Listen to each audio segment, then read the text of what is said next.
देवरानी जेठानी की कहानी। सुनैना और सुरेखा, यह दोनों देवरानी जेठानी थी।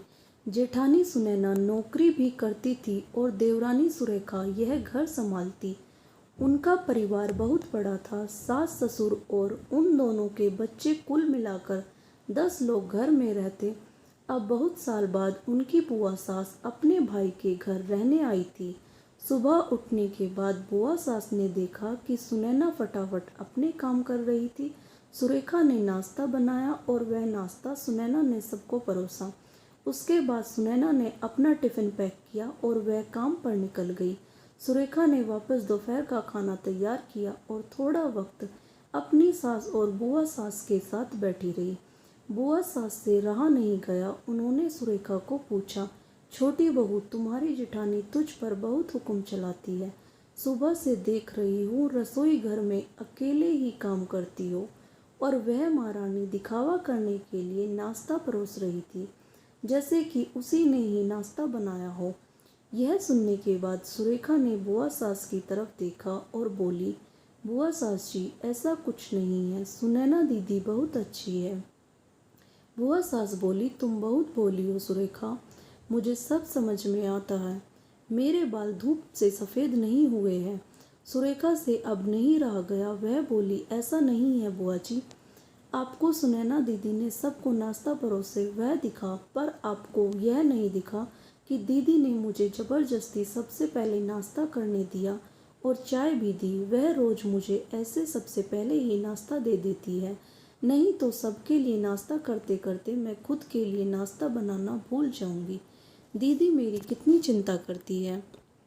दीदी सुबह जल्दी उठकर मंदिर साफ करती है, फूल सजा कर रखती है और मुझे उनके 1 घंटे बाद उठने के लिए कहती है।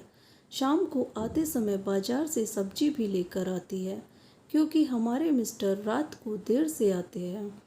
और मम्मी जी को सुनैना दीदी ने बाजार में जाने को मना किया है, क्योंकि अब उनकी उम्र 60 साल से ज़्यादा हो गई है। बाजार में जाते समय उनको तकलीफ़ होगी, उनके पैर बहुत दुखेंगे। कभी उनको बाहर घूमने का मन हुआ तो सुनैना दीदी छुट्टी लेकर उनको घुमाने ले जाती है। और हाँ बुआ जी, दीदी रोज़ शाम को आने के बाद वह कितनी भी थकी हो तब भी मुझे खाना बनाने में मदद करती है। वह मेरी बड़ी जेठानी ज़रूर है, पर मुझे अपनी छोटी बहन ही समझती है और मैं उनको अपनी बड़ी बहन समझती हूँ। यह सब सुनकर बुआ सास एकदम चुप हो गई। उनकी चुगली सुरेखा के आगे टिक नहीं पाई। शाम को सुनैना सब्जी की थैली सुरेखा के पास देते हुए बोली, सब्जी के साथ तुम्हारे मनपसंद लेखक की किताब भी उसमें है। यह सुनकर सुरेखा खुश हो गई। सुनैना को थैंक यू बोलकर सब्जी की थैली किचन में रखकर वह अपने रूम में चली गई। उतने में बुआ ने सुनैना को आवाज़ दी, बड़ी बहू जरा यहाँ आना। वह बोली, सुनैना तू इतनी मेहनत करके पैसे कमाती है और ऐसे फालतू किताबें खरीद कर मुफ्त का खर्चा करती हो, वह भी अपनी छोटी देवरानी के लिए। वह ऐसे भी घर में बैठकर करती क्या है? तुम दिन भर मेहनत करती हो और वह घर में आराम करती है। इस पर सुनैना हंसकर बोली, क्या बुआ जी, आराम? और सुरेखा, उसे तो कहने पर भी वह आराम नहीं करती। सुबह उठकर बेचारी काम करती रहती है। सबका मनपसंद खाना, मेरे और उसके मिलाकर 4 बच्चे का टिफ़िन वह सब वही तो करती है। और तब भी उसके चेहरे पर हमेशा आनंद दिखता है। सुबह की चाय पीने के लिए उसके पास वक्त नहीं रहता। दोपहर को जब बच्चे घर आते हैं तो उनका खाना, होमवर्क सब वही देखती है। इसलिए मुझे बच्चों का टेंशन नहीं है और इसलिए ही मैं ऑफिस में मन लगाकर काम कर पाती हूँ। कुछ दिन पहले ही मुझे प्रमोशन मिला है। इसके अलावा मम्मी जी और पापा जी की दवाइयाँ कभी ख़त्म हो गई और कभी लाने की हो तो वही ध्यान में रखती है। घर में कोई मेहमान आए तो उनकी मेहमान नवाजी भी वो ही करती है। बुआ जी, घर और बच्चे संभालना छोटी बात नहीं है। इतना सब सुनकर बुआ जी उनकी तो बोलती ही बंद हो गई। सुनैना कभी कोई शिकायत नहीं करती है, वह सब काम कर लेती है। वह सिर्फ पढ़ना पसंद करती है। फिर मैं अपनी छोटी बहन के लिए इतना नहीं कर सकती। मैं नहीं करूँगी तो फिर कौन करेगा? इतना बोलकर सुनैना अपने रूम में चली गई। यह सब बोलना सुनैना की सास पीछे खड़े होकर सुन रही थी।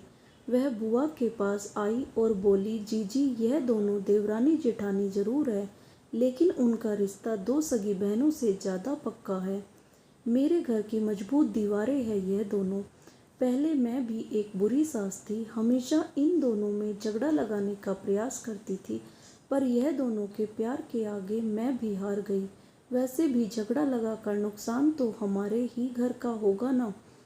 पर यह बात बुआ को समझ में नहीं आई। रुदन करते हुए कमरे से बाहर चली गई, क्योंकि उन दोनों में झगड़ा लगाने के लिए ही वह आई थी। पर सुनैना और सुरेखा, इनके जैसी दो समझदार देवरानी जेठानी के बीच झगड़ा करवाना बहुत मुश्किल था। तो दोस्तों, सुनैना और सुरेखा, इनके जैसी समझदार देवरानी जेठानी जिस घर में होगी, उस घर का कोई बुरा नहीं कर सकता। जिस घर में ऐसी बहुएं होगी, वह घर स्वर्ग बन जाएगा। दोस्तों, देवरानी जेठानी की सुंदर पारिवारिक कहानी आपको कैसी लगी ज़रूर बताएं।